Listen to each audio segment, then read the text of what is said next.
إنا فتحنا لك فتحا مبينا ليغفر لك الله ما تقدم من ذنبك وما تأخر صدق الله العظيم إن الله وملائكته يصلون على النبي يا أيها الذين آمنوا صلوا عليه وسلموا تسليما اللهم صل على سيدنا ومولانا محمد وعلى آل سيدنا ومولانا محمد وبارك وسلم مولاي صل وسلم دائما أبدا على حبيبك خير الخلق كلهم منزه عن شريك في محاسنه فجوہر الحسن فیہ غیر منقسم۔ اللہ تبارک و تعالی جل جلالہ و عم نوالہ کی حمد و ثنا اور حضور سرور کونین سید الانبیاء امام الانبیاء احمد مجتبی جناب محمد مصطفیٰ صلی اللہ علیہ وسلم کے دربار گوہر بار میں ہدیہ درود و سلام عرض کرنے کے بعد دعا ہے رب کائنات ہم سب کا یہاں مل بیٹھنا اپنی بارگاہ میں قبول و منظور فرمائے۔ حاضرین محترم، رمضان المبارک کا بابرکت مہینہ جاری و ساری ہے اور اس ماہ مبارک کا یہ دوسرا عشرہ ہے جسے کہ عشرہ مغفرت کہا گیا ہے،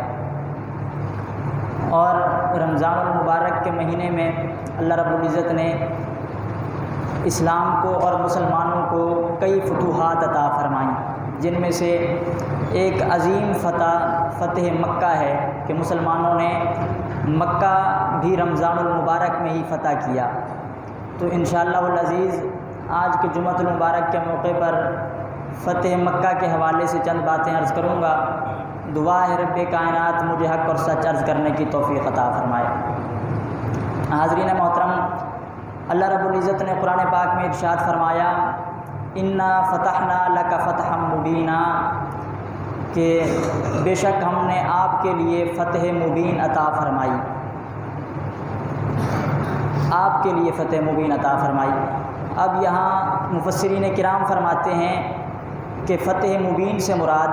اب بعض کی رائے یہ ہے کہ فتح مبین سے مراد صلح حدیبیہ ہے،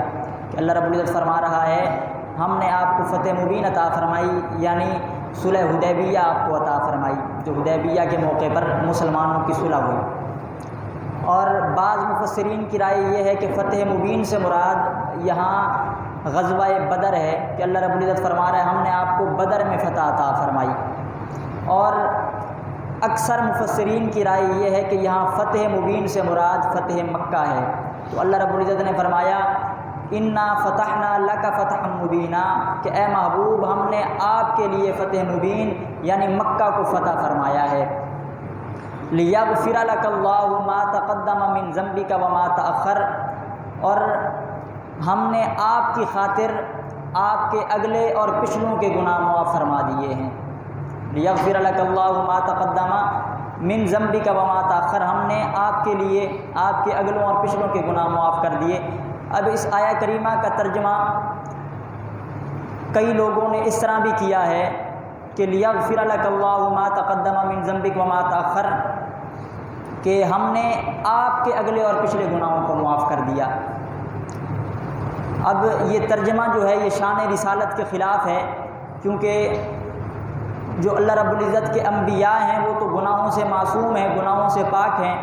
تو یہ ترجمہ کرنا کہ ہم نے آپ کے اگلے اور پچھلے گناہوں کو معاف کر دیا تو یقیناً یہ شان رسالت کے مناسب نہیں۔ اب اسی لیے یہاں ترجمہ وہ مناسب ہے جو جناب اعلیٰ حضرت عظیم البرکت نے فرمایا ہے۔ آپ غور سے اگر سماعت کریں تو اس آیہ کریمہ کے حوالے سے اوروں نے یہ ترجمہ کیا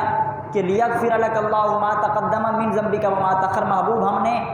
آپ کے اگلے اور پچھلے گناہ معاف کر دیے، تو یقیناً یہ ترجمہ حضور کی شان کے لائق نہیں۔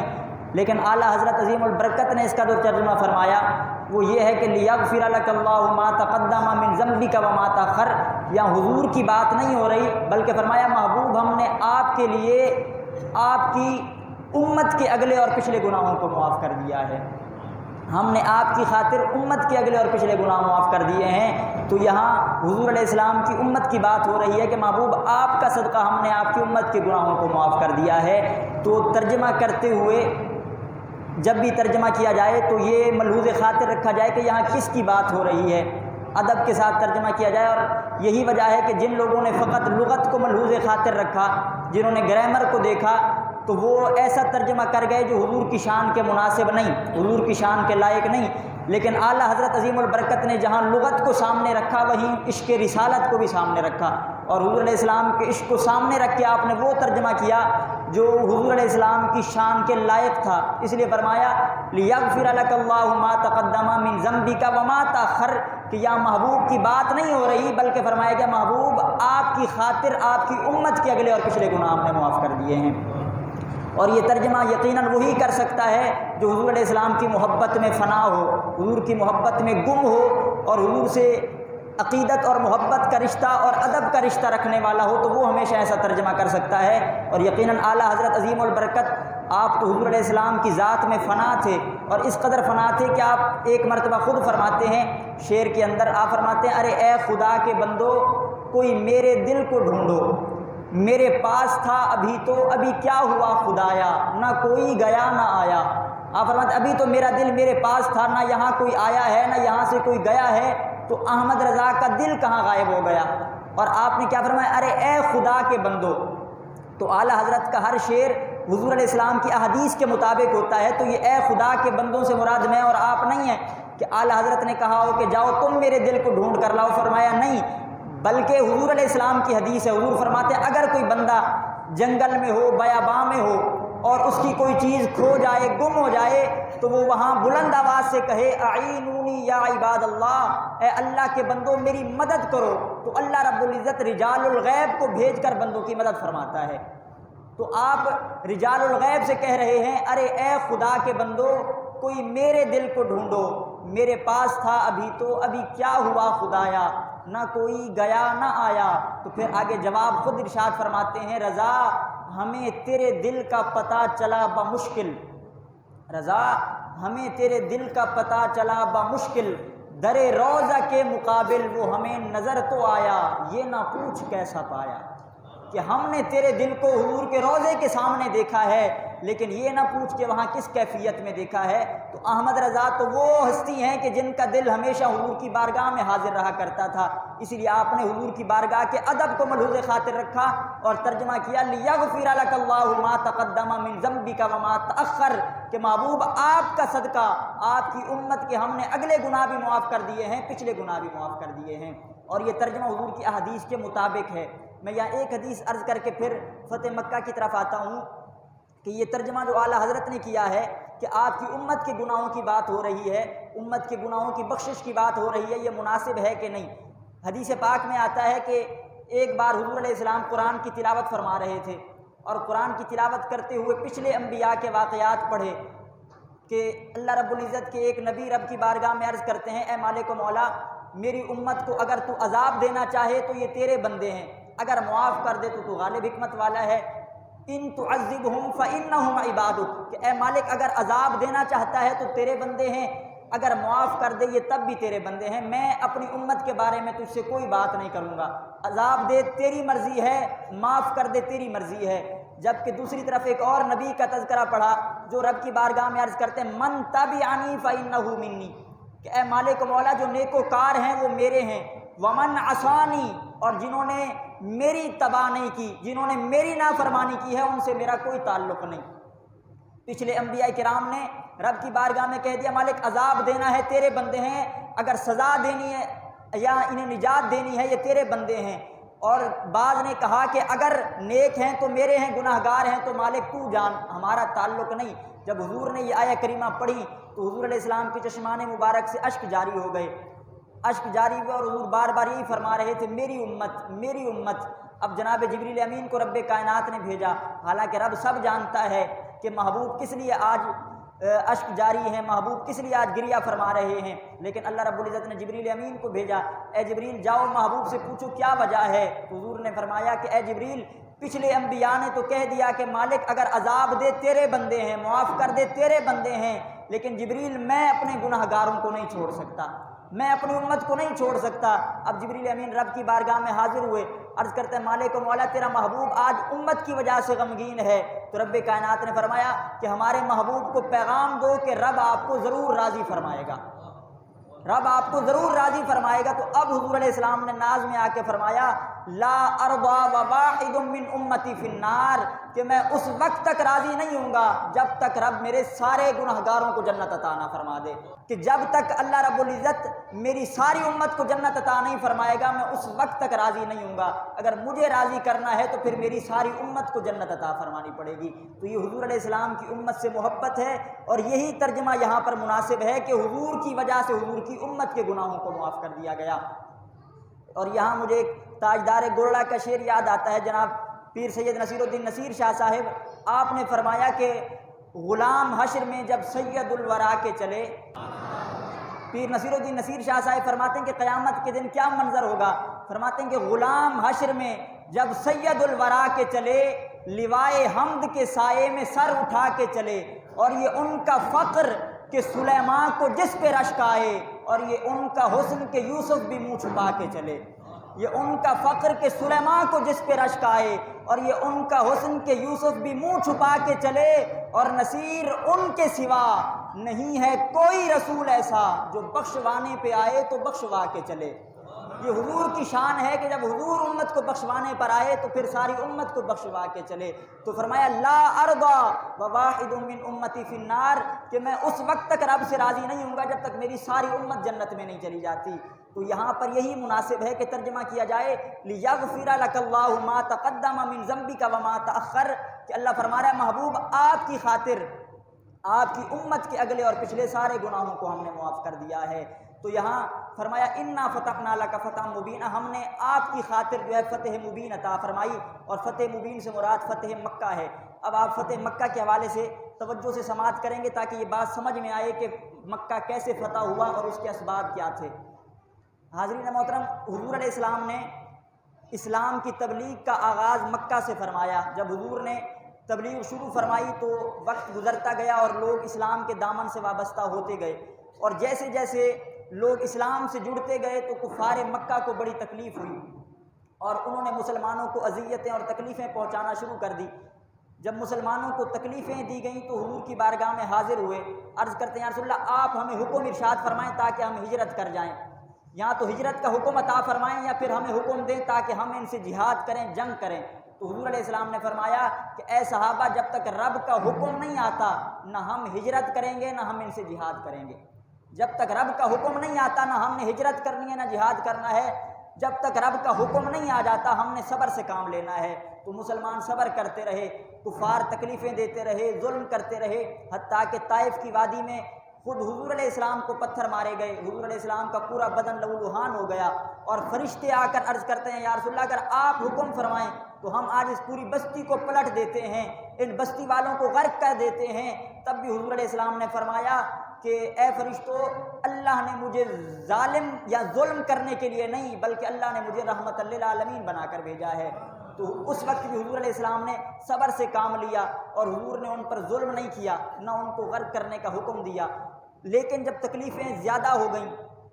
اور کفار مکہ کا ظلم بڑھنے لگا تو اب رب تعالیٰ کی طرف سے حکم آ گیا کہ اب ہجرت کی جائے۔ اب حضور علیہ السلام نے صحابہ کو جمع فرمایا اور فرمایا کہ اب رب کا حکم آ گیا ہے، اب لہٰذا ہجرت کی جائے۔ اب مسلمانوں نے مکہ سے ہجرت کرنا شروع کی۔ آپ ذرا ہجرت کے معاملے پر غور کریں کہ وہ صحابہ کہ جن کی پیدائش مکہ کی ہے، جن کا خاندان مکہ میں ہے، جن کا گھر قبیلہ سب مکہ میں موجود ہے، جائیدادیں مکہ میں ہیں، تجارت مکہ میں ہے، لیکن جب حضور کا حکم آتا ہے تو صحابہ کرام حضور کے حکم پر اپنا گھر، خاندان، قبیلہ چھوڑ کر مدینہ کی طرف روانہ ہو جاتے ہیں، اور یہ زمانے کو پیغام دے رہے ہیں کہ جب بات اسلام کی آ جائے پھر وہاں گھر، وہاں وطن نہیں دیکھنا بلکہ اسلام اور پیغمبر اسلام پر اپنا وطن بھی قربان کر دینا ہے۔ صحابہ نے اپنا گھر بار چھوڑ دیا اور مکہ سے مدینہ چلے گئے۔ اب مدینہ صحابہ کرام پہنچے تو حضور علیہ السلام نے کچھ عرصے کے بعد 1400 صحابہ کو لیا اور مکہ واپس تشریف لائے، لیکن مقصد فقط تھا یہاں پر حج کرنا۔ حضور علیہ السلام 1400 صحابہ کو لے کر حج کرنے کے ارادے سے آئے تو حدیبیہ کے مقام پر رک گئے، اور حضرت عثمان غنی کو کہا کہ آپ جائیں مکہ والوں سے بات کریں کہ ہم یہاں پر بیت اللہ کا طواف کرنا چاہتے ہیں، ہمیں اجازت دی جائے۔ حضرت عثمان غنی گئے، مکہ والوں سے بات کی تو مکہ والوں نے کہا کہ اے عثمان غنی، اگر آپ نے طواف کرنا ہے تو آپ کو اجازت ہے، آپ ہمارے خاندان کے ہیں، آپ مکہ کے رہائشی تھے، آپ اپنا اگرچہ خاندان چھوڑ کر چلے گئے لیکن ہمارے ساتھ آپ کا ایک تعلق رہا ہے، آپ کو اجازت ہے، اگر چاہیں تو طواف کریں، چاہیں تو حج کریں آپ یہاں پر، لیکن آپ کے نبی کو ہم یہاں اجازت نہیں دیں گے آنے کی۔ اس وقت حضرت عثمان غنی نے فرمایا کہ خدا کی قسم، جب تک محمد عربی کعبے کا طواف نہیں کر لیتے، عثمان کعبے کا طواف نہیں کرے گا۔ آپ نے فرمایا میں اس کا طواف کرنے کے لیے تیار نہیں۔ اب حضرت عثمان غنی واپس حدیبیہ کے مقام پر تشریف لائے اور حضور علیہ السلام سے عرض کی کہ یا رسول اللہ اجازت نہیں دے رہے، تو اب وہیں حدیبیہ کے مقام پر صلح حدیبیہ ہوئی۔ کفار مکہ کے ساتھ حضور نے ایک معاہدہ کیا جسے صلح حدیبیہ کہا جاتا ہے، اور حضور علیہ السلام وہاں صلح حدیبیہ سے واپس تشریف لے آئے مدینہ۔ یہاں حج کرنے کی اجازت نہیں دی گئی، واپس تشریف لے آئے، لیکن صلح حدیبیہ ہو گئی جس کے اندر کئی شرائط رکھی گئیں۔ لیکن وقت گزرنے کے ساتھ ساتھ کفار مکہ نے صلح حدیبیہ کو بالکل پس پشت ڈال دیا، صلح حدیبیہ کی خلاف ورزی شروع کر دی۔ جب صلح حدیبیہ کی خلاف ورزی کی گئی تو اس وقت حضور علیہ السلام نے فرمایا کہ اے صحابہ اب تیار ہو جاؤ، ہم نے اب مکہ فتح کرنا ہے، اب ان سے کوئی معاہدہ نہیں ہوگا، اب کوئی ان کے ساتھ میثاق نہیں ہوگا، اب ہم نے مکہ فتح کرنا ہے۔ جب حضور نے مکہ فتح کرنے کا ارادہ کیا تو جناب ابو سفیان وہ مدینہ تشریف لائے، ابھی تک آپ نے کلمہ نہیں پڑھا تھا، جناب ابو سفیان وہ مدینہ تشریف لائے، اور مدینہ آنے کے بعد حضرت صدیق اکبر سے ملاقات کی کہ اے صدیق اکبر، میں صلح حدیبیہ کی تصحیح کرنا چاہتا ہوں، اس معاہدے کے بارے میں پھر سے بات چیت کرنا چاہتا ہوں۔ حضرت صدیق اکبر نے فرمایا کہ ہمارا اختیار نہیں ہے، یہ سارا اختیار تو حضور علیہ السلام کا ہے۔ حضرت فاروق اعظم کے پاس گئے، جناب علی المرتضیٰ کے پاس گئے، جب تمام نے جواب دے دیا کہ اس میں ہمارا کوئی اختیار نہیں، تو اب بالآخر آپ واپس مکہ آنے سے پہلے اپنی بیٹی جناب حضرت ام حبیبہ کے گھر گئے۔ حضرت ام حبیبہ رضی اللہ تعالیٰ عنہ آپ حضور کی زوجہ ہیں، جناب ابو سفیان کی بیٹی ہیں، تو اب آپ اپنی بیٹی کے گھر گئے کہ سالوں بعد آج بیٹی سے ملاقات ہوگی تو بیٹی خوش ہو جائے گی، میرا استقبال کرے گی، مجھ سے بڑی محبت کرے گی۔ لیکن جب جناب ابو سفیان حضرت ام حبیبہ کے گھر پہنچے تو آج بیٹی نے کوئی استقبال نہ کیا، کیونکہ آپ نے ابھی تک اسلام قبول نہیں کیا تھا۔ والد کے آنے پر کوئی خوشی کا اظہار نہ کیا، بلکہ وہاں گھر میں ایک بچھونا رکھا تھا جس پر حضور علیہ السلام تشریف فرما ہوا کرتے۔ جب جناب ابو سفیان اس بچھونے کی طرف جانے لگے، اس پر بیٹھنے لگے، تو جناب ام حبیبہ نے بچھونا اٹھا لیا، کہا کہ یہ بچھونا محمد عربی کا ہے اور اس پر حضور کے علاوہ میں کسی اور کو نہیں بیٹھنے دوں گی۔ اب بیٹی ہیں، سامنے والد ہے، لیکن آپ نے اپنے والد کو بھی وہاں بیٹھنے نہیں دیا کیونکہ ابھی تک آپ نے اسلام قبول نہیں کیا تھا۔ اب جناب ابو سفیان دوبارہ مکہ کی طرف آ جاتے ہیں اور حضور علیہ السلام تمام صحابہ کو جمع کر کے یہ اب مشورہ کرتے ہیں کہ اب ہم نے فتح مکہ کے لیے روانہ ہونا ہے۔ ابھی فتح مکہ کے لیے روانہ ہونے کا مشورہ کیا گیا، اتنے میں حضور کے ایک صحابی ہیں جن کا نام ہے حضرت حاتب رضی اللہ تعالیٰ عنہ، یہ بدری صحابی ہیں حضرت حاتب۔ حضرت حاتب کو جب خبر ہوئی کہ حضور علیہ السلام مکہ جا رہے ہیں اور 10,000 کا لشکر اپنے ساتھ لے کر جا رہے ہیں، تو انہوں نے ایک خط لکھا اپنے گھر والوں کی طرف۔ حضرت حاتب کے گھر والے مکہ میں رہا کرتے تھے، آپ نے گھر والوں کو خط لکھا اور مقصد فقط یہ تھا کہ میرے گھر والے کہیں اور چلے جائیں، اسلام کے خلاف سازش نہیں تھی، نہ ہی لشکر اسلام کے حوالے سے کوئی راز بتائے، فقط مقصد یہ تھا کہ کہیں میرے گھر والوں کو کوئی تکلیف نہ پہنچے، میرے گھر والے کہیں سلامتی سے چلے جائیں۔ حضرت حاتب نے خط لکھا اور اس خط کے بارے میں کسی کو نہیں بتایا، لیکن اللہ رب العزت نے محبوب مکرم کو خبر دے دی کہ حضرت حاتب نے ایک خط روانہ کر دیا ہے۔ تو حضور علیہ السلام نے حضرت علی المرتضیٰ، حضرت مقداد اور حضرت زبیر رضی اللہ تعالیٰ عنہ ان 3 صحابہ کو بھیجا اور حضور نے پوری نشانیاں بتائیں کہ جاؤ، ایک عورت سواری پر سوار ہوگی اور فلاں رنگ کی اس کی سواری ہوگی، اس عورت کے پاس خط ہے، وہ خط لے کر آؤ۔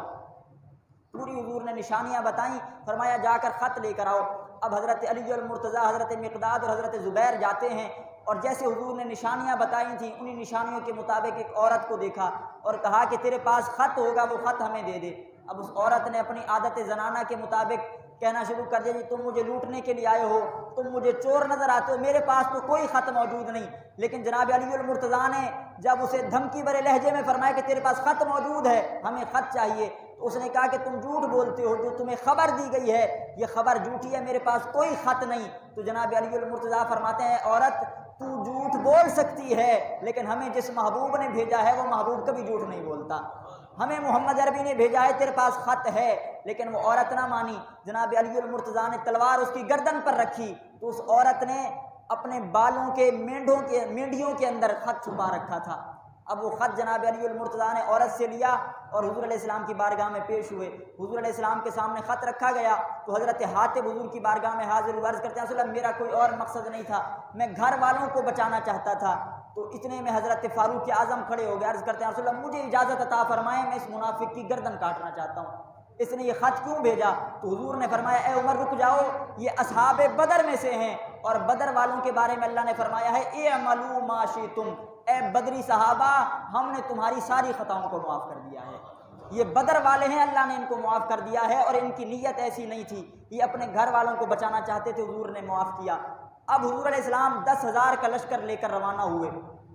اب 10,000 کا لشکر ہو، اور یہ اس دور کی بات ہے کہ جب لشکر روانہ ہوا کرتے تھے، جہاں سے گزرتے تھے وہاں کے باغات چٹ کر جاتے تھے، کھیتیاں برباد کر دیتے تھے، محلے اجڑ جاتے تھے جب ایک لشکر وہاں سے گزر جاتا۔ لیکن حضور علیہ السلام 10,000 کے لشکر کو لے کر گئے، اور امن ایسا تھا کہ جب حضور گزرے رستے میں دیکھا کہ ایک کتیا اپنے بچوں کے ساتھ بیٹھی ہے، تو حضور نے ایک صحابی کو بلایا اور فرمایا یہاں رک جاؤ، جب تک 10,000 کا لشکر نہ گزر جائے تم نے یہاں اس کی حفاظت کرنی ہے، جب تک 10,000 کا لشکر نہیں گزر جاتا تم نے یہاں حفاظت کرنی ہے، یہ اسلام ہے، اور اسلام کسی جانور پر بھی ظلم کو برداشت نہیں کرتا۔ آپ نے فرمایا کہ جب تک پورا لشکر نہ گزر جائے تم نے یہاں حفاظت کرنی ہے، کہیں اس کے بچوں کو تکلیف نہ پہنچے۔ حضور علیہ السلام 10,000 کا لشکر لے کر مکہ کے قریب ایک جگہ پڑاؤ کرتے ہیں، خیمے لگاتے ہیں، اور رات کو صحابہ کو حکم فرماتے ہیں صحابہ اپنے خیموں کے سامنے آگ روشن کرو۔ تمام صحابہ نے اپنے اپنے خیموں کے سامنے آگ روشن کی، اور مقصد یہ تھا کہ مکہ والے، اب مکہ سے کیونکہ وہ جگہ قریب تھی تو مکہ والوں کو یہ نظارہ نظر آئے گا، یہ منظر نظر آئے گا، اور مکہ والے پہلے ہی مرعوب ہو جائیں، جنگ کی نوبت نہ آئے، تلوار اٹھانے کی نوبت نہ آئے، اور بغیر تلوار کے ہم فتح مکہ کر لیں، مکہ فتح ہو جائے۔ تو حضور نے حکم فرمایا کہ تمام اپنے خیموں کے سامنے آگ روشن کریں۔ جب آگ روشن ہوئی تو جناب ابو سفیان نے اس منظر کو دیکھا، جب اس منظر کو دیکھا تو حضور کے چچا حضرت عباس سے کہا اے عباس آج مجھے تیرے بھتیجے کی بادشاہت نظر آ رہی ہے، آج مجھے تیرے بھتیجے کی بادشاہت نظر آ رہی ہے۔ تو حضرت عباس نے مسکرا کے فرمایا اے ابو سفیان یہ میرے بھتیجے کی بادشاہت کا منظر نہیں، یہ میرے بھتیجے کی نبوت کا نظارہ ہے، یہ آج محمد عربی کی نبوت کا منظر نظر آ رہا ہے۔ اب جناب ابو سفیان حضور کی بارگاہ میں حاضر ہو کر کلمہ پڑھ کے مسلمان ہو گئے۔ حضرت ابو سفیان رضی اللہ تعالیٰ عنہ حضور کے مکہ میں داخل ہونے سے پہلے پہلے ہی مسلمان ہو گئے۔ اب حضور علیہ السلام 10,000 کا لشکر لے کر جب مکہ میں داخل ہوئے تو مکہ والوں نے پہلے ہی ہتھیار رکھ دیے تھے، یعنی یہ مکہ ایسے فتح ہوا کہ کوئی تلوار کوئی تیر نہیں چلایا گیا۔ حضور علیہ السلام جیسے داخل ہوئے مکہ والے پہلے مرعوب ہو چکے تھے، اور سارے آج پریشان تھے کہ 10,000 کا لشکر حضور لا رہے ہیں، اور ہم نے تو حضور پر ظلم کیا تھا، آج پتہ نہیں ہمارے ساتھ کیا ہوگا، آج ہمیں کیسی سزائیں دی جائیں گی۔ لیکن جیسے حضور علیہ السلام داخل ہوئے تمام مکہ والوں کو جمع کر کے حضور نے وہی جملے فرمائے جو حضرت یوسف علیہ السلام نے اپنے بھائیوں سے کہے تھے۔ تمام مکہ والوں کو جمع کر کے فرمایا لا تثریب علیکم اليوم، آج کسی پر کوئی زیادتی نہیں ہوگی، تم نے جتنا ظلم کیا، تم نے ہمیں جتنا ستایا، آج ہم تم سے بدلہ لینے کے لیے نہیں آئے، ہم تم تمام کو معاف کرنے کے لیے آئے ہیں۔ حضور نے مکہ میں داخل ہوتے تمام کے لیے معافی کا اعلان کر دیا، اور معافی کا اعلان کرنے کے بعد حضور علیہ السلام مکہ میں داخل ہوئے، بیت اللہ شریف میں داخل ہوئے، اور بیت اللہ میں داخل ہونے کے بعد حضور علیہ السلام نے جناب عثمان سے چابیاں منگوائیں۔ عثمان ایک شخص کا نام تھا جس کے پاس بیت اللہ کی چابیاں ہوا کرتی، حضور نے عثمان سے چابیاں منگوائیں۔ یہ عثمان وہ شخص ہے کہ جب حضور ہجرت کر رہے تھے، ہجرت کرتے حضور نے فرمایا تھا اے عثمان مجھے بیت اللہ کی چابیاں دے دو، میں آخری بار بیت اللہ کی آج عبادت، بیت اللہ کے اندر جا کر عبادت کرنا چاہتا ہوں۔ تو عثمان نے کہا تھا کہ میں تمام مکہ والوں کو چابی دے سکتا ہوں لیکن آپ کو بیت اللہ کی چابی نہیں دوں گا۔ یہ وہ شخص تھا، لیکن جب حضور آج مکہ کے اندر فاتحانہ انداز میں داخل ہوئے، عثمان سے کہا کہ آج چابی مجھے دو۔ عثمان نے جب حضور کو چابی پیش کی تو ڈر رہا تھا آج میرے ساتھ کیا ہوگا، میں نے تو ان کے ساتھ بڑا ظلم کیا تھا۔ حضور نے بیت اللہ کا دروازہ کھولا، حضور نے عبادت کی، اور حضور نے عبادت کے بعد وہ چابی دوبارہ عثمان کو لوٹا دی۔ دوبارہ عثمان کو لوٹائی تو عثمان نے کہا میں نے تو ابھی تک آپ کا کلمہ نہیں پڑھا، میں نے تو آپ کے ساتھ ظلم کیا تھا، زیادتی کی تھی، مجھے یہ چابی واپس کیوں کی جا رہی ہے؟ تو حضور نے فرمایا یہ چابی اس لیے دے رہا ہوں کہ جس کے پاس بیت اللہ کی چابی ہوتی ہے، جو بیت اللہ کا کنجی بردار ہوتا ہے، اس کو مکہ والے بڑی عزت کی نگاہ سے دیکھتے ہیں۔ ہم تمہیں چابی اس لیے دے رہے ہیں تاکہ لوگوں کو پتہ چل جائے یہاں پر محمد عزتیں گھٹانے نہیں، محمد عزتیں بانٹنے کے لیے آئے ہیں۔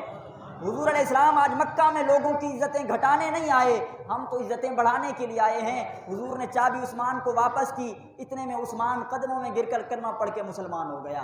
وہیں پر مسلمان ہوا۔ اب حضور علیہ السلام نے جناب علی المرتضیٰ رضی اللہ تعالیٰ عنہ سے فرمایا اے علی ہمارے کندھوں پر آ جاؤ اور یہ سارے بتوں کو توڑو۔ حضور نے جناب علی المرتضیٰ کو اپنے کندھوں پر اٹھایا، لیکن جناب علی المرتضیٰ یہاں عرض کرتے ہیں یا رسول اللہ کہ آپ میرے کندھوں پر تشریف لے آئیں،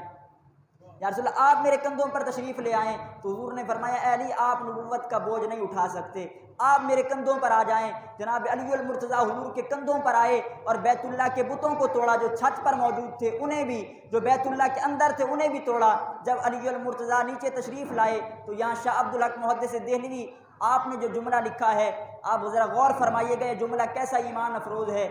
شاہ عبدالحق محدث دہلوی فرماتے ہیں جب جناب علی المرتضیٰ حضور کے کندھوں سے نیچے اترے تو مسکرا رہے تھے۔ صحابہ نے پوچھا اے علی مسکرانے کی وجہ کیا ہے؟ تو جناب علی المرتضیٰ عرض کرتے ہیں کہ تم سمجھ رہے ہوگے کہ علی کا ہاتھ فقط کعبے کی چھت پر تھا، عظمت رب کعبہ کی قسم اگر آج علی چاہتا تو عرش معلیٰ پر ہاتھ پہنچا دیتا،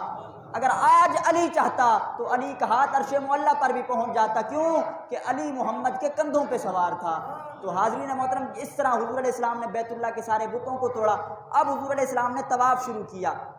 حضور علیہ السلام نے اپنی سواری پر سوار ہو کر طواف کیا۔ جو پہلا طواف حضور نے کیا فتح مکہ کے بعد وہ اپنی اونٹنی پر سوار ہو کر کیا۔ حضور علیہ السلام اونٹنی پر بیٹھ کر طواف کر رہے ہیں، اتنے میں اذان کا وقت ہو جاتا ہے تو حضور علیہ السلام فرماتے ہیں اے بلال آج کعبے کی چھت پہ چڑھ کے اذان سناؤ۔ آج بلال کعبے کی چھت پہ چڑھ جاتے ہیں، اور آپ جانتے ہیں جب اذان دی جاتی ہے تو رخ بیت اللہ کی طرف کیا جاتا ہے، کعبے کی طرف کیا جاتا ہے۔ آج جناب علی المرتضیٰ خود کا جناب بلال حبشی کعبے کی چھت پر سوار ہیں، آج رخ کدھر کرنا ہے، آج منہ کدھر کرنا ہے؟ تو آج بلال حبشی جب کعبے کی چھت پر آئے تو اذان دیتے ہوئے رخ اس طرف کر لیا جدھر محمد عربی موجود تھے، حضور کی طرف رخ کر لیا۔ لیکن جہاں جو لطیف بات ہے جو میں آپ کے سامنے عرض کرنا چاہتا ہوں، حضور طواف کر رہے تھے، جس وقت اذان دی گئی حضور طواف کر رہے تھے، اور طواف کا معنی رکنا نہیں ہوتا، طواف کا معنی ہوتا ہے چکر لگانا۔ حضور بیت اللہ کے چکر لگا رہے تھے، بلال حبشی اذان دے رہے تھے۔ اگر آپ یہ بات پڑھ کر دیکھیں تو بڑا ذوق آئے گا کہ جب حضور طواف کر رہے تھے بلال حبشی کو حکم تھا کہ اذان دو، بلال حضور کے چہرے کو دیکھ رہے تھے۔ لکھتے ہیں کہ جیسے جیسے حضور طواف کرتے جا رہے تھے، جہاں جہاں حضور چلتے جا رہے تھے، جہاں چکر لگاتے جا رہے تھے، بلال کعبے کی چھت پر وہیں گھوم کر حضور کی طرف رخ کرتے جا رہے تھے۔ بلال بھی محبوب مکرم کے چہرے کو دیکھ کر آج اذان دے رہے تھے۔ اب اذان ختم ہوئی، حضور نے نماز ادا کی، نماز کے بعد سب کے لیے معافی کا اعلان کر دیا۔ حضور نے فرمایا سب کے لیے معافی کا اعلان ہے، لیکن چند لوگوں کے نام لیے، نام لے کر فرمایا کہ فلاں فلاں کو کوئی معافی نہیں ہے، اور بلکہ حضور نے اس قدر سخت لہجے میں فرمایا، حضور نے ان کے نام لیے اور نام لے کے فرمایا اگر یہ لوگ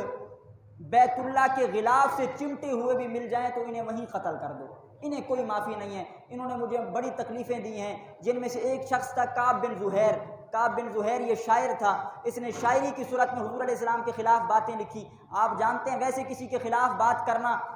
اگر کسی کے خلاف کچھ بولا جائے تو تکلیف کم ہوتی ہے، لیکن اگر شاعری کی صورت میں کسی کی مذمت کی جائے، خلاف بولا جائے، اس کی تکلیف زیادہ ہوتی ہے۔ یہی وجہ ہے کہ حضرت حسان بن ثابت کو حضور نے فرمایا اے حسان جو ہمارے دشمن ہیں ان کے خلاف شعر لکھو۔ عرض کرتے ہیں رسول اللہ اگر میں آپ کے دشمنوں کے خلاف شعر لکھوں گا اس کا فائدہ کیا ہوگا؟ حضور نے فرمایا فائدہ یہ ہوگا جب تم ہمارے دشمنوں کے خلاف شعر لکھو گے، تیر اور تلوار انہیں وہ زخم نہیں پہنچائیں گے جو تمہارے اشعار انہیں زخم پہنچائیں گے، کیونکہ شعر کے اندر تاثیر زیادہ ہوتی ہے۔ کعب بن زہیر نے اشعار کی صورت میں حضور کے خلاف باتیں لکھی، حضور کی مذمت کی۔ حضور نے فرمایا اگر کعب بن زہیر کعبے کے غلاف سے لپٹا ہوا بھی مل جائے اسے معافی نہیں ہے، اسے وہیں قتل کر دو۔